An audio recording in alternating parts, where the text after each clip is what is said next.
Living with recurring migraines means so much more than dealing with the pain of just a headache. In fact, migraines can alter virtually every aspect of a person's life, including the most mundane daily functions many of us take for granted. Here now is one woman's dramatic story of her invisible disease and how she finds hope.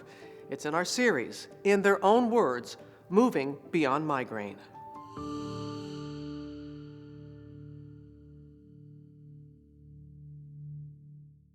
Anywhere I go, I'm always on edge anticipating a migraine and what if it happens. Always thinking, for the worst case scenario. Jennifer Vino is a public school administrator who has lived with intense, recurring migraines for more than 20 years. I usually feel pain in the ear, kind of the tenseness in the neck, and then in the head, usually just around the eye socket, the temple area, a full throbbing, sort of vice-like sensation, as well as a stabbing pain. For Jennifer, most mornings start with a headache and replacing the previous night's ice pack with a fresh one.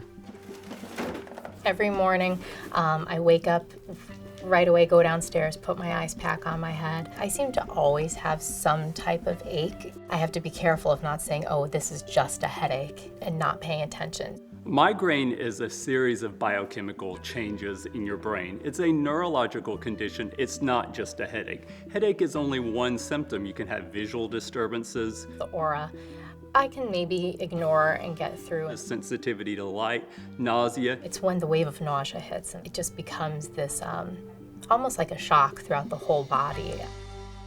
They can last for days on end and recur multiple times a month. So I keep my extra injections, my needles in here. To treat her migraine, Jennifer has tried almost every prescription and treatment available.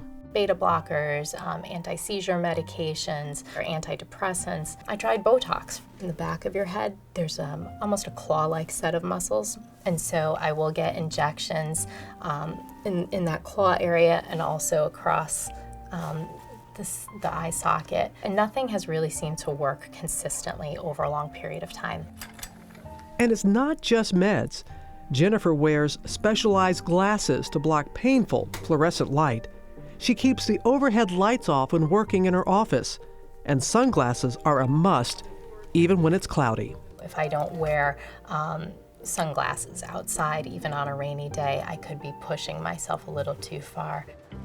But even with all the proactive steps she takes, I've been bookmarking stuff for 4th grade and 3rd grade on Connecticut and U.S. regions. So living with migraine can still be a gamble. Being an administrator, I am constantly running around. What did we notice? Because there were some great discussions I heard going on with your partners. I'm in meetings, I'm having conferences, and it's a lot. On a not so good day, there is that feeling of relief as soon as I can get out of the building and be secluded in my car.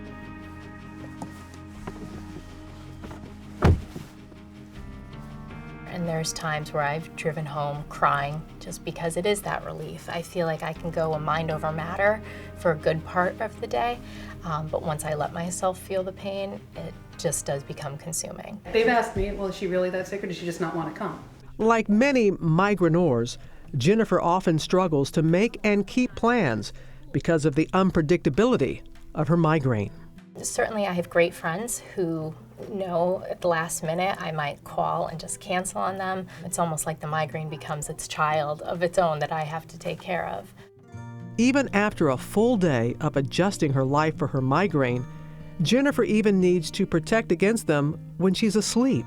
Before bed, she uses the Cephally device, which delivers electronic pulses to the nerves around her eyes and forehead.